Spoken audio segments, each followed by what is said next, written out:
En Nueva Jersey, un infierno hace estragos en el corazón de una comunidad. La carretera estaba bloqueada por camiones de bomberos y ambulancias. Sabíamos que era grave. En el Reino Unido, un hospital nuevo al borde de la catástrofe. Si esas vigas se vienen abajo, el edificio entero se vendrá abajo.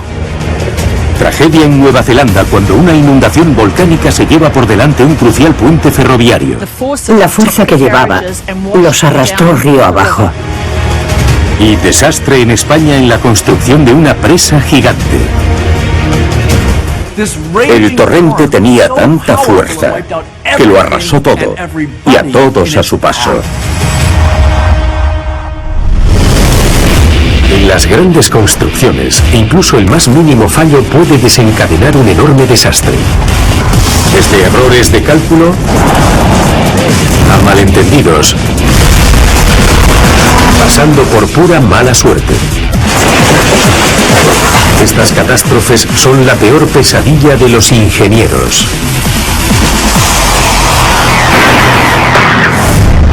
Ingeniería letal.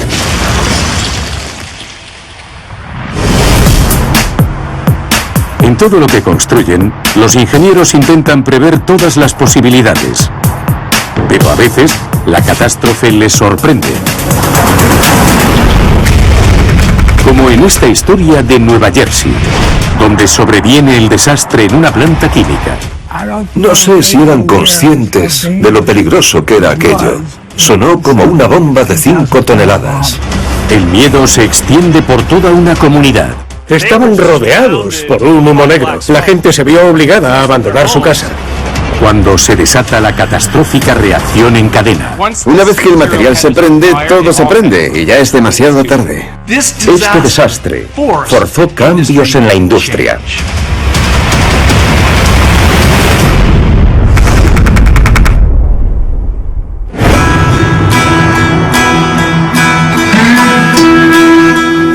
Lodi, Nueva Jersey, ubicada al oeste del río Hudson, es una localidad de 30.000 habitantes.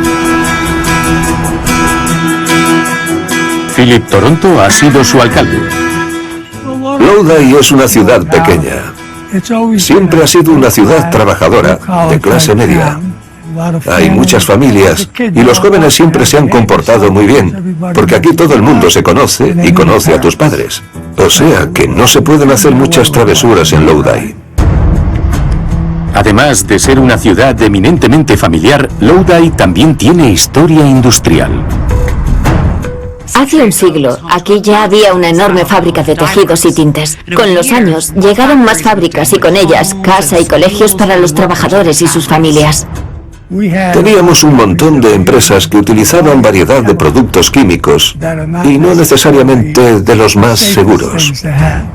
De modo que teníamos un ingeniero químico que actuaba como inspector y que llevaba el inventario de todo lo que había en el municipio de Lodi.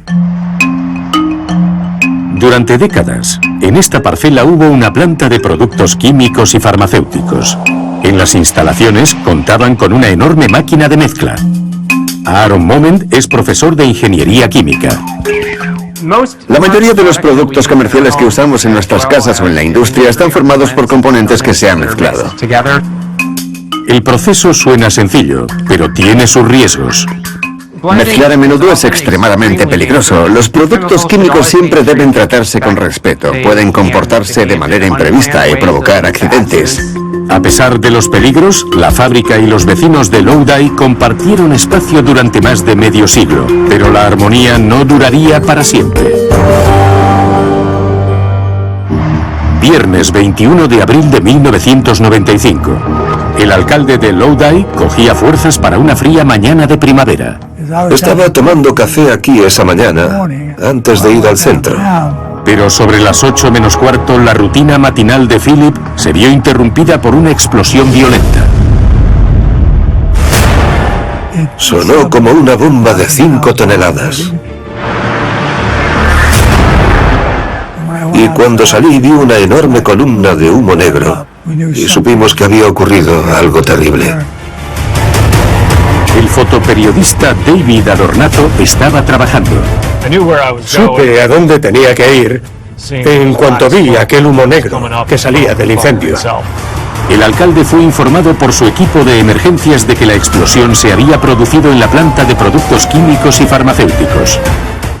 Me informaron inmediatamente de que se había producido una explosión, pero no sabíamos la magnitud. Estaba ardiendo todo e intentaban apagarlo.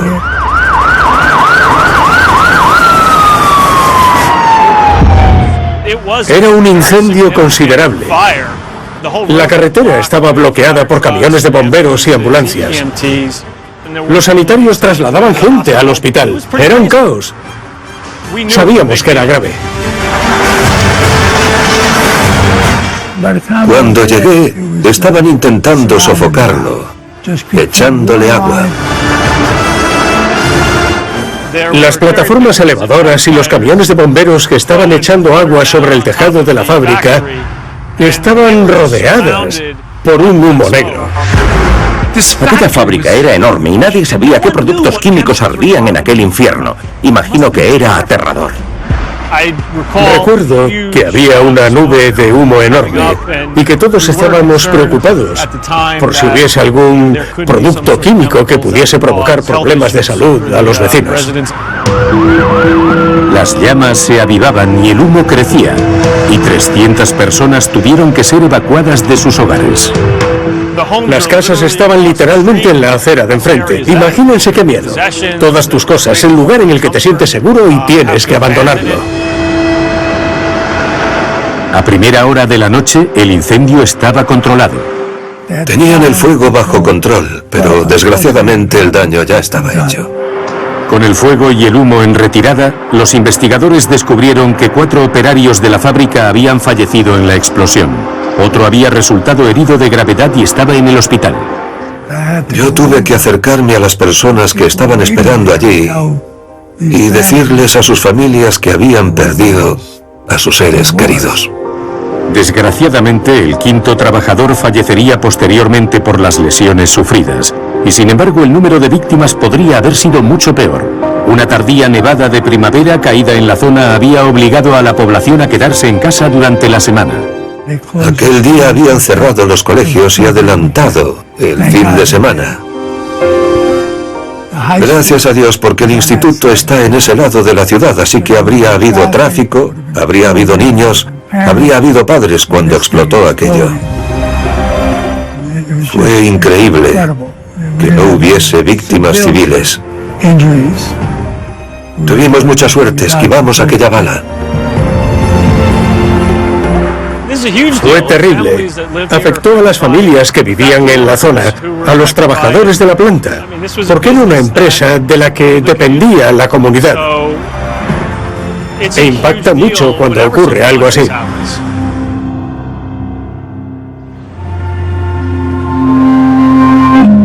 El desastre sacudió los cimientos de una comunidad muy unida y fue noticia en todo el país. Todo el mundo quería saber qué había provocado una explosión tan enorme.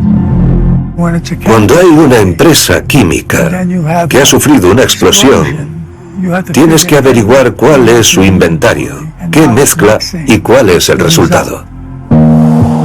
Los investigadores sabían que el día del accidente se estaban mezclando 4 toneladas de productos químicos. El profesor de ingeniería química Aaron Moment estudió el desastre. Estaban manipulando miles de kilos de polvo en una secadora muy grande, que se usa como agente recuperador de oro, específicamente en el campo de la minería. La mezcla incluía 800 kilos de aluminio en polvo. El polvo de aluminio se usa en pinturas y paneles solares, pero también es un elemento clave de los fuegos artificiales, los misiles y los propulsores de cohetes. Todos los productos químicos de la mezcla son estables a temperatura ambiente, de modo que la pregunta era ¿qué había salido mal? En las horas previas al desastre, los operarios habían notado olores fuertes. Casi todos los que estaban en la fábrica olieron algo que no era normal. Era un olor muy fuerte y acre, como a huevos podridos. Los operarios abrieron la mezcladora para investigar. Observaron que había un lote que estaba reaccionando en la secadora y eso les indicó que el procedimiento no iba según lo planeado y que había un problema. En ese momento, los operarios no sabían cuál era la fuente del problema, pero los investigadores concluirían posteriormente que algo no deseado había entrado en ese cóctel químico. Había un ingrediente inesperado, aparentemente inofensivo, que provocó la espiral de descontrol. Agua. En el interior de la secadora, el agua reaccionó con otro producto químico utilizado para secar o lixiviar, hidrosulfito sódico, que contiene azufre, lo que explicaría el olor a huevos podridos. El agua es un problema porque el hidrosulfito sódico reacciona con el agua liberando gas y calor. Y cuando se libera ese calor, se acelera la reacción. Enseguida te encuentras operando a una temperatura que supera con creces la que estaba prevista. Además, tienes alrededor aluminio y también presencia de un montón de oxígeno que actúa como oxidante. Sabían que estaban ante una situación explosiva en potencia. Los investigadores no lograron determinar cómo había entrado el agua en la mezcla, pero ante el aumento del calor y la presión, las reacciones químicas empezaron a acelerarse. No está claro que se hubiese podido hacer nada, porque cuando llegas al punto en el que el aluminio reacciona, probablemente ya es demasiado tarde. Dentro del contenedor, el cóctel químico había iniciado ya una reacción descontrolada. Una reacción descontrolada es exactamente lo que parece. En cuanto comienza es como una bola de nieve y ya no se puede hacer nada para detenerla. Pese a todo, los operarios realizaron un intento desesperado de evitar el desastre. Los operarios pensaron que si vaciaban la mezcla de la secadora, se detendría la reacción, pero se equivocaban. Al descargar la mezcladora, el polvo se prendió fuego y la mezcla ardió.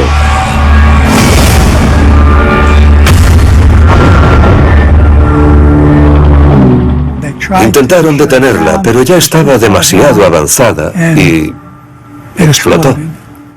La fábrica resultó casi completamente destruida en el incendio. La ciudad de Lodi no quería arriesgarse a que se repitiese el desastre, así que no se hicieron planes para reconstruirla. No puedes tener algo tan explosivo dentro de una ciudad, en la calle principal. Gracias a Dios que no hubo clase aquel día, porque podría haber habido muchas víctimas. Las consecuencias del desastre obligaron a la industria a reflexionar largo y tendido sobre seguridad. Lo principal que ha ocurrido desde entonces es que se ha implementado un programa de seguridad estricto en los procesos para que las industrias químicas de los Estados Unidos eviten que este tipo de accidentes se repitan en el futuro. Y ese es un enorme cambio positivo que ha ocurrido desde 1995. Esta explosión impulsó la creación de la Junta de Seguridad Química, cuya misión es ayudar a proteger a las personas y el entorno de futuros desastres como este. Aunque los ciudadanos de Lodi siempre recordarán el trágico accidente, la comunidad se siente orgullosa de cómo se gestionó la catástrofe. Yo nunca lo olvidaré y no quiero que vuelva a ocurrir, pero ver cómo se unió toda la ciudad, sus bomberos voluntarios, los equipos de las ambulancias, de gestión de emergencias, la policía, fue increíble.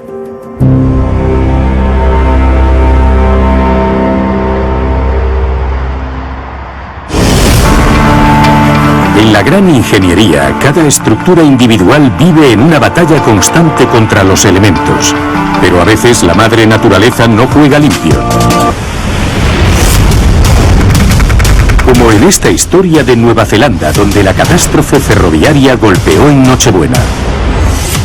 No se dio la alarma. El ruido que hacía el río era horrible. Un desastre que arrastró un puente e hizo descarrilar a un tren. Ocurrió en plena noche. Nadie sabía que el puente se había caído. Esta tragedia fue el peor desastre ferroviario de la historia de la nación. Nueva Zelanda entera estaba conmocionada, anonadada y de luto.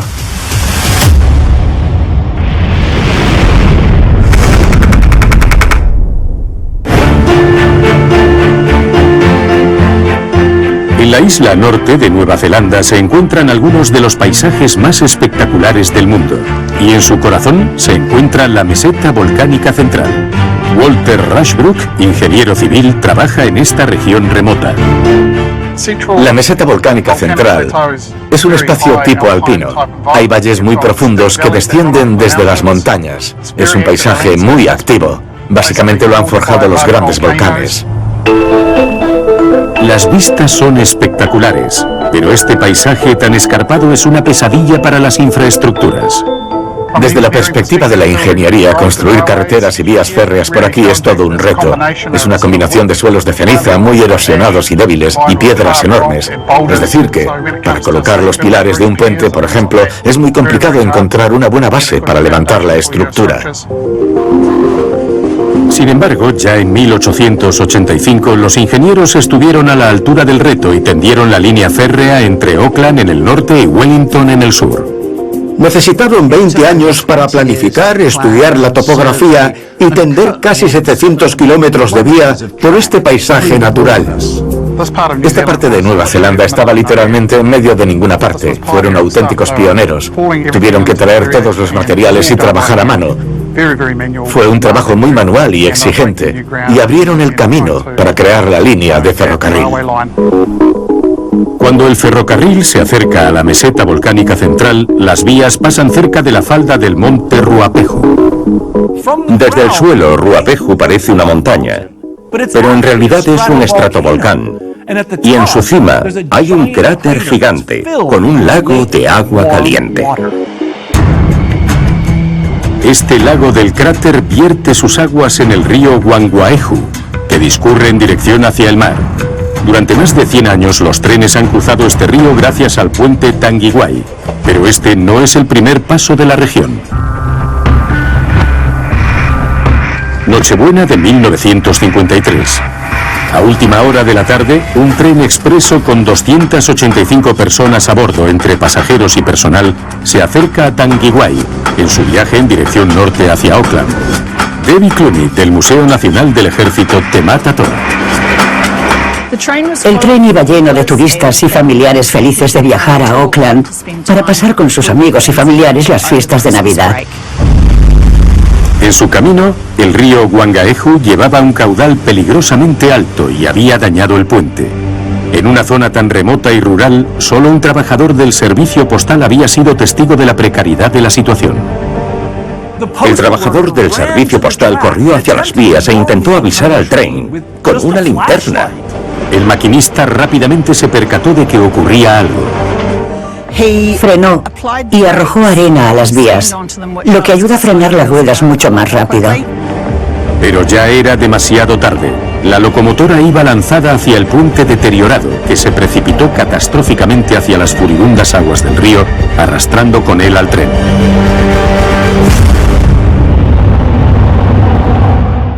Los vagones cayeron al agua y la fuerza que llevaba los arrastró río abajo. Cuando se corrió la voz de la noticia, vecinos y autoridades acudieron inmediatamente al lugar. Bruce Thompson, que por entonces era un niño, fue con su madre.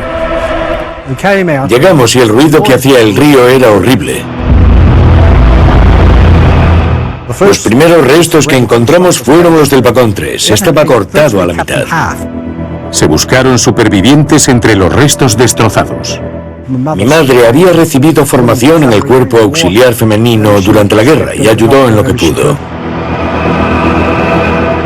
Al amanecer, se hizo evidente la auténtica magnitud del desastre. Había un vagón bastante lejos, río abajo. El vagón 2 estaba en este lado, el vagón 6 en la otra orilla del río. Aunque más de 100 pasajeros serían rescatados, muchos más habían desaparecido. Buscaban cadáveres, peinaron el río desde aquí hacia abajo y siguieron durante mucho tiempo. Cuando concluyó finalmente la operación de rescate, la cifra total de víctimas mortales había ascendido a 151 personas.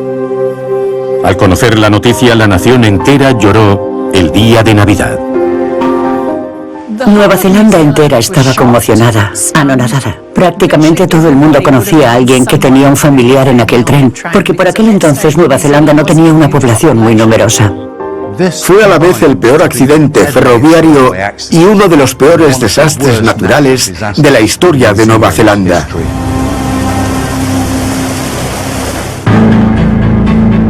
En cuestión de días, el gobierno ordenó una investigación para descubrir por qué se había desplomado el puente. En el hemisferio sur, las navidades caen en pleno verano y no había habido tormentas recientes, De modo que la gran pregunta era ¿por qué llevaba tanta agua el río? Unos montañeros que habían subido al volcán cercano, el monte Ruapehu, unos días antes, dieron una pista. Dos tramperos que habían subido a la montaña notaron un cambio de color en el lago del cráter. La temperatura parecía haber subido y el nivel del lago también. Los geólogos subieron hasta el volcán y descubrieron que la pared suroeste del cráter había desaparecido y que el lago ya no estaba allí. En la cima de la montaña se había aflojado, digamos, el enorme tapón de hielo que formaba la pared del lago del cráter. Y por la noche, justo antes de que pasase el tren, ese tapón se rompió definitivamente y cayó río abajo un enorme muro de agua. La inundación que vació la montaña fue un fenómeno volcánico denominado lahar. Un lahar no es una inundación normal. Es una mezcla de agua, roca, barro y todos los sedimentos que encuentre. Se parece más al hormigón que al agua. Eso explicaba de dónde procedía la crecida, y cuando el lahar llegó al puente de acero y hormigón que se encontraba río abajo, la masa de sedimentos alcanzaba los 6 metros de altura e impactó con una fuerza monumental. Ian Hippie es historiador. Cuando el lahar impactó contra el puente, se llevó por delante los pilares 4 y 5, lo que rondaría las 130 toneladas de hormigón, que acabaron aproximadamente 80 metros río abajo. Y a día de hoy no hay máquina en Nueva Zelanda que pueda mover toda esa tierra. Eso nos da una idea de la fuerza que llevaba. La velocidad del caudal triplicaba lo que podían soportar los pilares del puente según su diseño. De modo que la estructura no podía aguantar cuando el tren llegó a toda velocidad. Aunque los ingenieros conocían los riesgos de que se produjese un lahar, no imaginaban la potencia que podía alcanzar el torrente. La magnitud de los lahares es tan impredecible como los volcanes que los causan. Y en la década de 1950 se conocían incluso menos que hoy. Tras el desastre, era evidente que el nuevo puente tendría que poder resistir los peores embates del lago del cráter. El nuevo puente está hecho con una estructura de cercha de acero y se hizo así para que los tramos del puente fuesen lo más largos posibles y minimizar el número de pilares colocados dentro del río. Ahora solo hay un pilar.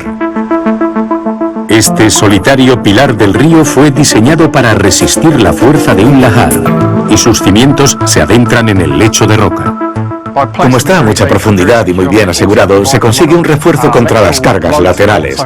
Es decir que, aunque el lahar lo empuje, hay menos posibilidades de que se caiga. Una vez construido el nuevo puente, la siguiente tarea era instalar un sistema que detectase los lahares mucho antes de que impactasen.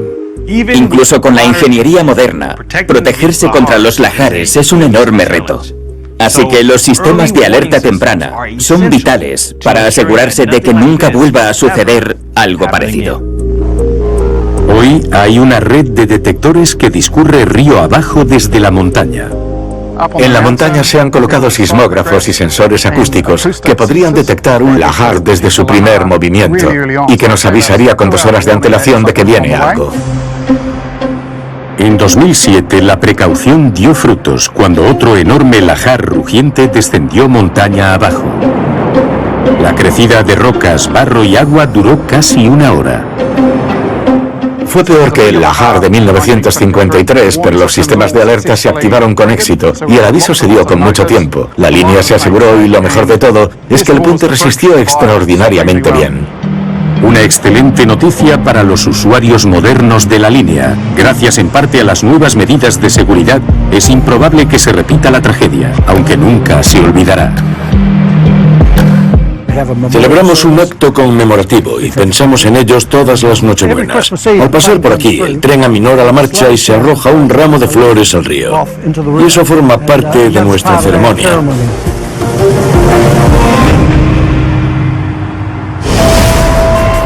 En la gran ingeniería, todos los pasos deben programarse meticulosamente y al detalle. Y cualquier cambio de planes puede tener consecuencias dramáticas.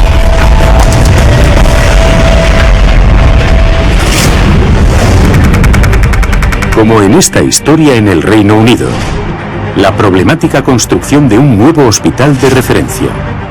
Este proyecto parecía que iba de problema en problema.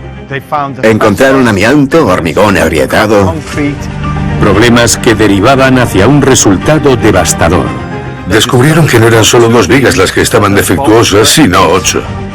Preocupaba que aquellas grietas pudiesen haber provocado una catástrofe.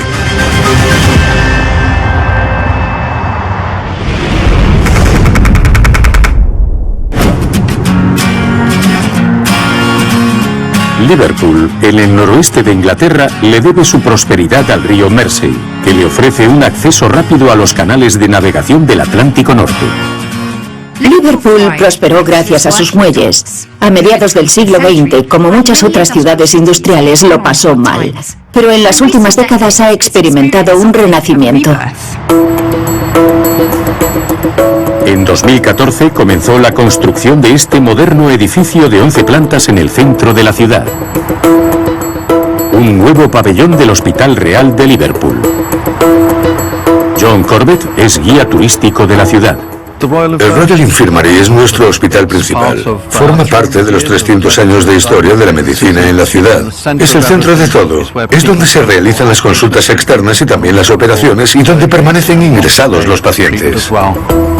Paul Jones es un sociólogo que vive en Liverpool. Este hospital es un servicio público crucial para los habitantes de Liverpool. Es un lugar vital para la ciudad. Para la característica estructura irregular se presupuestaron cerca de 500 millones de libras. Los hospitales son cosas carísimas de construir y equipar. Ese coste se debe en parte a las múltiples funciones que debe cubrir el edificio. El edificio parece complicado por fuera, pero eso no es nada comparado con el interior. Los hospitales modernos cuentan con salas con diferentes funciones, desde garaje de ambulancias hasta salas de rayos, pasando por pabellones de pacientes y cafeterías, y todas ellas plantean sus propios retos de ingeniería. Cada vez hay más espacios comerciales como cafeterías o tiendas, espacios no sanitarios para los pacientes. Es decir, que la concepción de la sanidad y el diseño hospitalario han cambiado mucho desde la década de 1970. Pero tras 2 años de obras, este proyecto de altos vuelos se había desviado enormemente de su objetivo y de su presupuesto. Diciembre de 2016. A menos de un año de la inauguración prevista, empezaron a aparecer los problemas. La constructora no hacía más que aplazar la fecha de entrega. Encontraron amianto en algunas zonas del edificio que había que retirar. El mal tiempo paralizó los trabajos en el exterior y también había hormigón agrietado. Todo ello pospuso la finalización de lo que debería haber sido un prestigioso hospital nuevo. Lo más preocupante era el hormigón agrietado. Luigi Di Sarno, ingeniero de estructuras, conoce el caso. Se identificaron 2 grietas en vigas de la planta baja que eran una señal de que podría llegar a producirse algún tipo de fallo.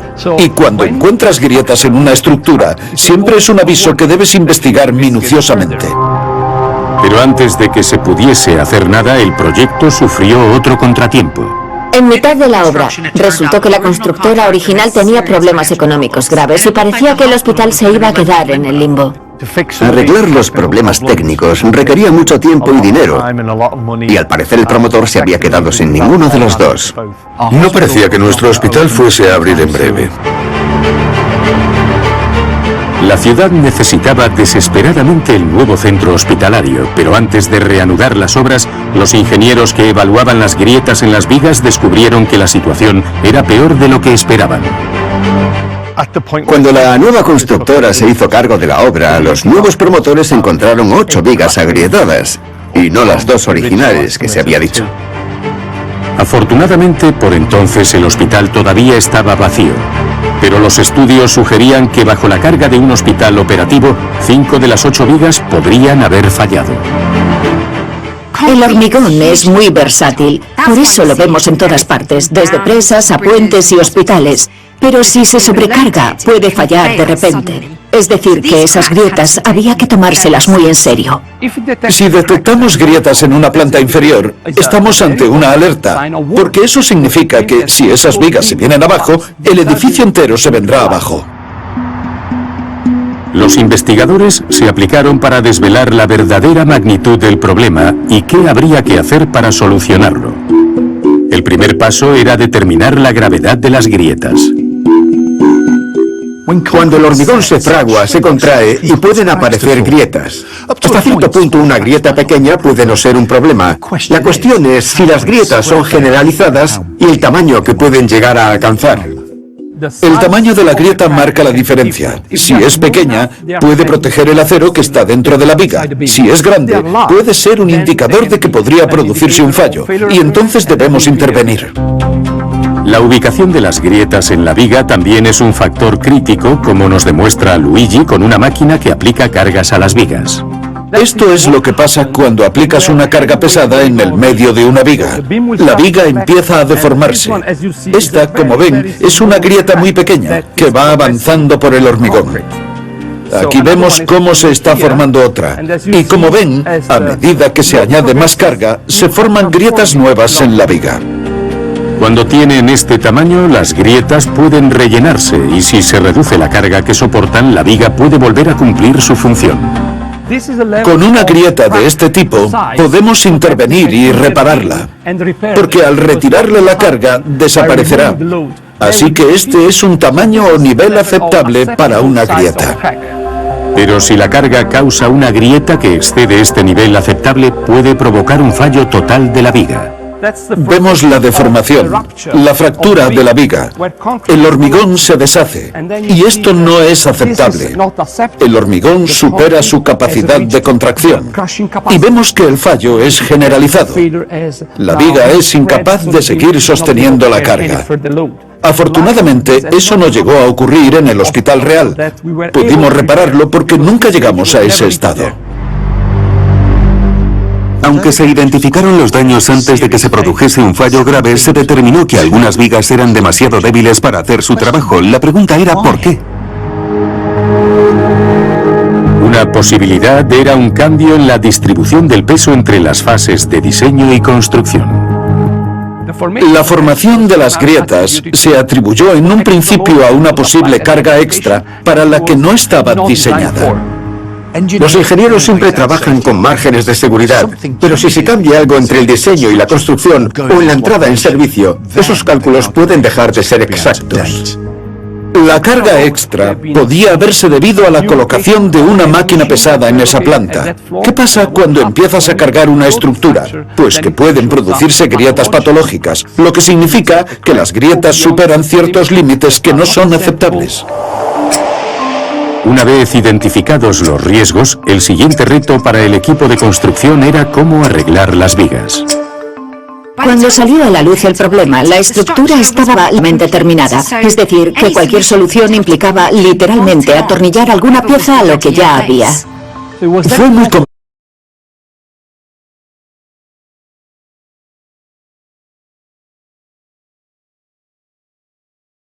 complejo diseñar una solución adecuada para el asistente sin interrumpir la funcionalidad del resto de la planta.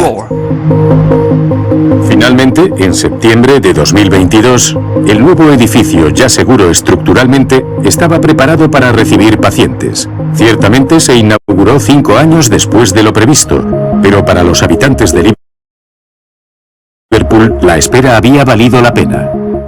Por fin, los habitantes de Liverpool disponían de un hospital de nivel mundial.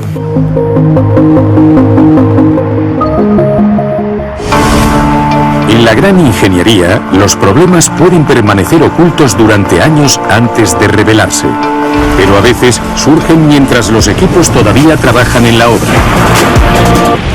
Como en esta historia en España, donde la catástrofe se llevó por delante el proyecto de construcción de una enorme presa. Salió una enorme cantidad de agua en cuestión de minutos. El repentino fallo de un elemento de seguridad crucial. Que empezó a tocar la sirena. Fue un reventón. Yendo el agua a un sitio donde la gente no podía escapar. Fue uno de los mayores desastres laborales de la historia de España.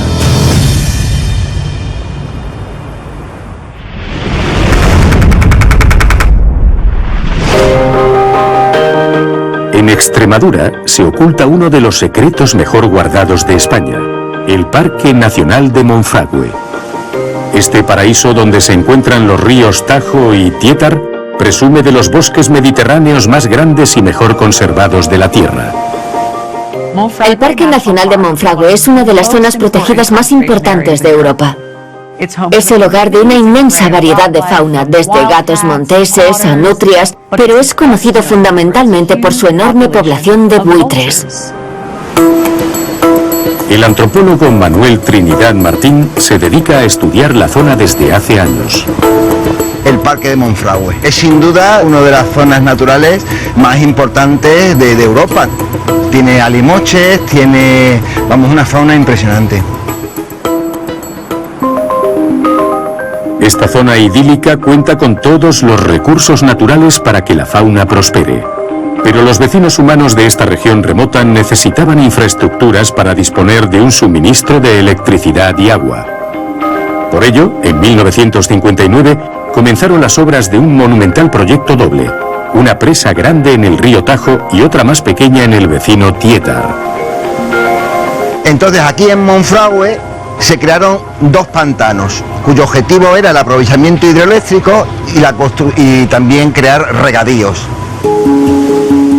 Aunque las presas contarían con embalses separados, ambas aunarían fuerzas para producir electricidad gracias a un túnel gigante que los uniría con las turbinas hidroeléctricas. Era un proyecto descomunal. 2 presas en 2 ríos con una central hidroeléctrica entre ambas construida en la tierra. Los vecinos no solo conseguirían el agua y la electricidad que necesitaban, sino que los 7 años de obras crearían miles de puestos de trabajo. Durante esos años venían de todas las poblaciones de la zona y también de otras partes de España a trabajar y venían con todas sus familias. Pero antes de que ambas presas entrasen en servicio, este enorme proyecto causaría el caos en la región, a una escala que nadie podría haber imaginado.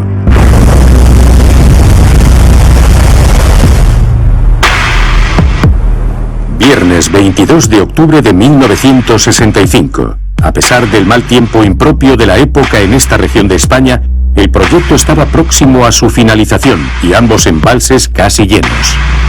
Fue un otoño muy lluvioso. La presa estaba prácticamente en su nivel más alto y que era una mañana de mucha niebla. Centenares de trabajadores estaban en su puesto. Benito Martos se encontraba en la oficina de diseño cuando de repente sonó la alarma. Porque empezó a tocar la sirena. Pues sabíamos que era un accidente.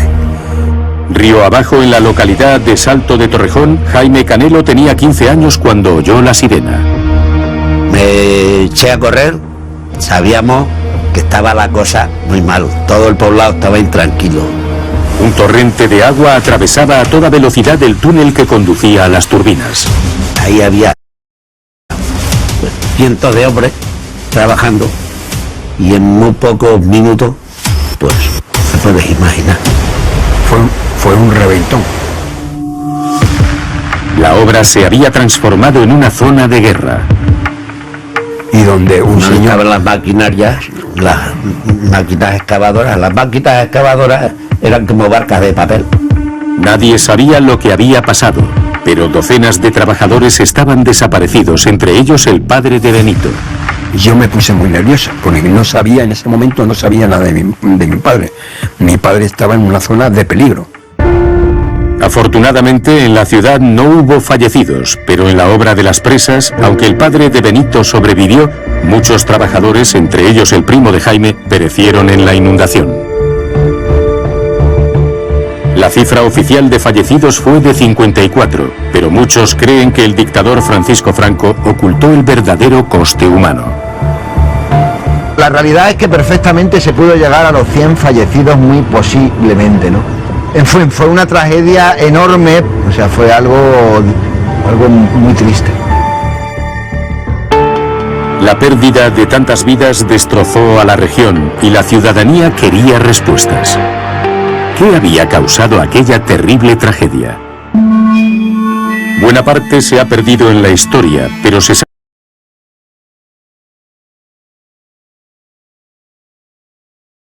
que aquel día los ingenieros habían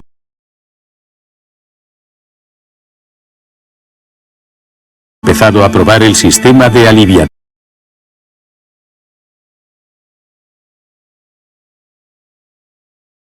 de la presa. Tras prácticamente 6 años, la obra estaba casi terminada, de modo que se llenaron los embalses para... No se podía retener más agua. El embalse tenía que estar solo al 85% de su capacidad antes de la prueba, pero tenía mucha más agua. Y no estaba al 85, que estaría por lo menos al 90 Sí, ya. cuando Mínimo, que la presa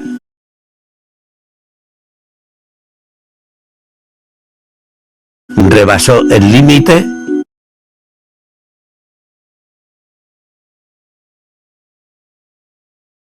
de lo que estaba permitido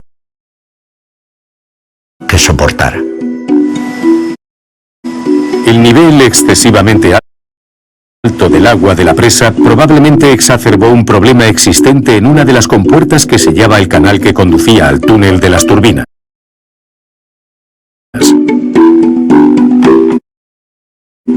Nos lo explica Miguel Ángel Municio, profesor de Ingeniería Civil. Sabemos que se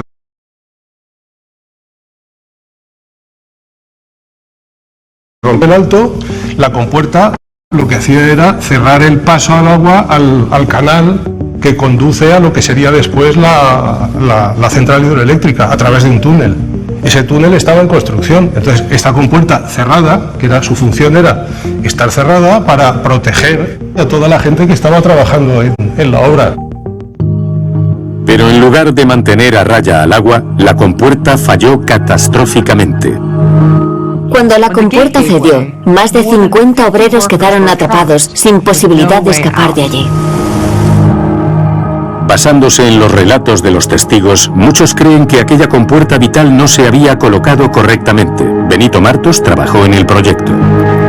El problema fue que esa compuerta se Encima colocó demostramos, mal. con los años pudimos demostrar de que la compuerta la pusieron mal. Si la compuerta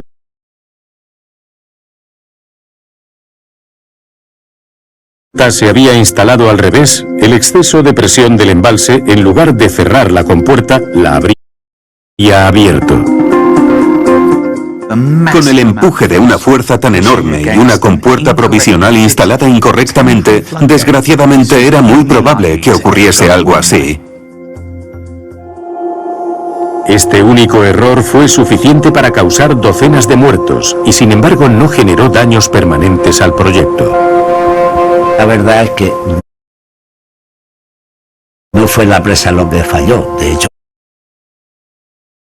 la presa está, el muro sigue estando.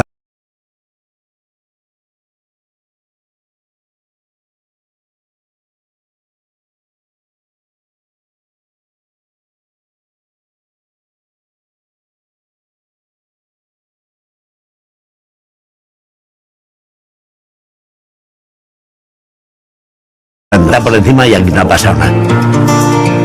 Nunca hubo ningún culpable, no se encontró ningún culpable. Un accidente de ese tipo en que habían fallecido tantas personas. 2 años después del desastre,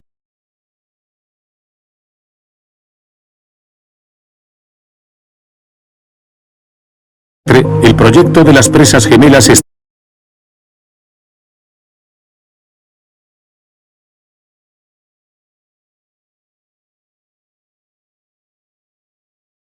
estaba terminado y generaba electricidad gracias al enorme poder